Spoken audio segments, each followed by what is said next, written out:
कि क्या पाकिस्तान की स्टेट इस तरह कर सकती है? सऊदी अरब तो कर लेती है। सऊदी अरब ने तो करके दिखा दिया। वो तो इस तरह खुतबे जो देते हैं उसमें उनको पता होता है हमारी स्टेट की क्या रिस्पॉन्सिबिलिटी।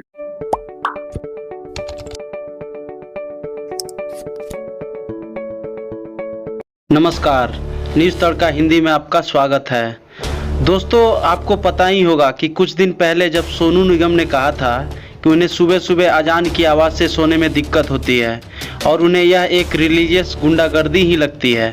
बस क्या था, भारत से लेकर पाकिस्तान तक उन्हें ट्रोल किया जाने लगा। उन पर न जाने कितने फतवे जारी कर दिए गए। लेकिन अब जो मैं आपको बताने वाला हूँ उसको सुनकर कट्टरपंथियों की नींद हराम हो जाएगी।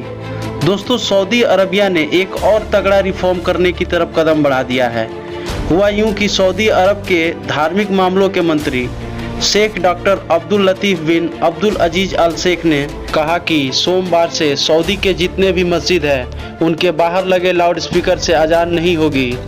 वो यही नहीं रुके, उन्होंने मस्जिद के अंदर लगे स्पीकर से अजान की छूट दी, लेकिन शर्तों के साथ। उनका साफ कहना है कि अंदर लगे लाउड स्पीकर की आवाज़ क्षमता से 1/3 कम होनी चाहिए। अगर कोई इस नियम को तोड़ता है तो उस पर कठोर कार्रवाई की जाएगी। है ना मज़ेदार बात? अब आप ही बताएं, भारत और पाकिस्तान के कट्टरपंथियों पर सांप लौटना तो तय है। मैंने आपको अपने पिछले वीडियो में भी बताया था कि सऊदी लगातार अपने यहाँ रिफॉर्म कर रहा है और अपनी छवि को लगातार सुधारने की कोशिश कर रहा है। दोस्तों, आपको क्या लगता है, भारत में भी इस पर बैन लगना चाहिए? अपनी राय कमेंट बॉक्स में ज़रूर दें। पाकिस्तानी मीडिया इस पर क्या सोचता है, एक छोटी सी क्लिप है, उसे ज़रूर सुनें। दोस्तों, चैनल पर नए हैं तो चैनल को सब्सक्राइब करके बेल आइकन ज़रूर दबाएं। आइए पाक मीडिया की क्लिप को देखते हैं। हजत में जो गैर ज़रूरी इस्तेमाल होता था और उलमा जो हैं वो अपनी मर्जी से जब मर्जी लाउड स्पीकर ऑन कर लें और जो मर्जी बोलते रहें। पाकिस्तान की स्टेट इस तरह कर सकती है? सऊदी अरब तो कर लेती है।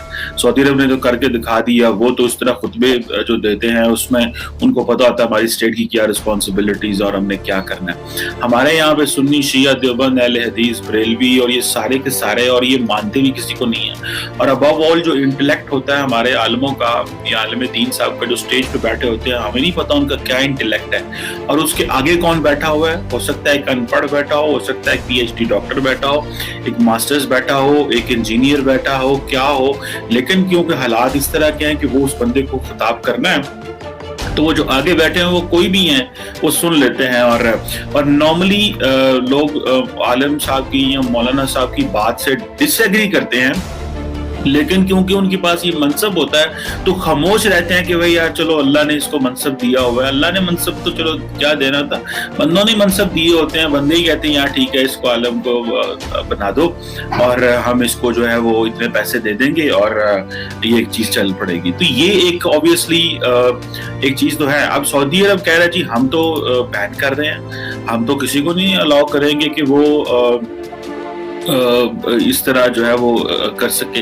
अब ये सऊदी अरब अगर ये कर रहा है तो इसका मतलब ये है कि हमें ये जो राइट विंग क्लर्जी है, बेसिकली दाएं बाजू के जो उलमा है, वो तो इसको बहुत क्रिटिसाइज करेंगे।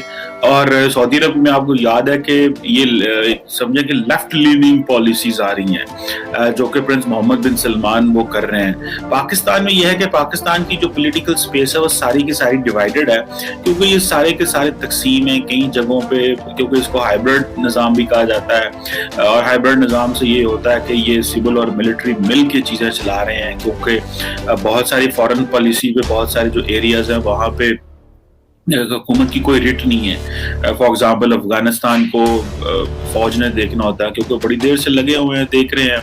इंडिया को उन्होंने देखना होता है। मिडल ईस्ट के ताल्लुकात जो हैं वो उन्होंने ठीक करके दिए हैं। तो जाहिर बात है ये एक हाइब्रिड सिस्टम ही कहा जाता है इसको। इमरान खान सिविलियन चीज़ें देख रहे हैं या कुछ और फॉरेन पॉलिसी की, और या फिर मुस्लिम दुनिया को वो देख रहे होते हैं सो कॉल्ड। सो ये एक अजीब किस्म की सिचुएशन तो है यहाँ पे। लेकिन आई रियली अप्रिशिएट कि ये जो इन्होंने लाउड स्पीकर्स को जो कहा है कि भाई ये कंट्रोल करो,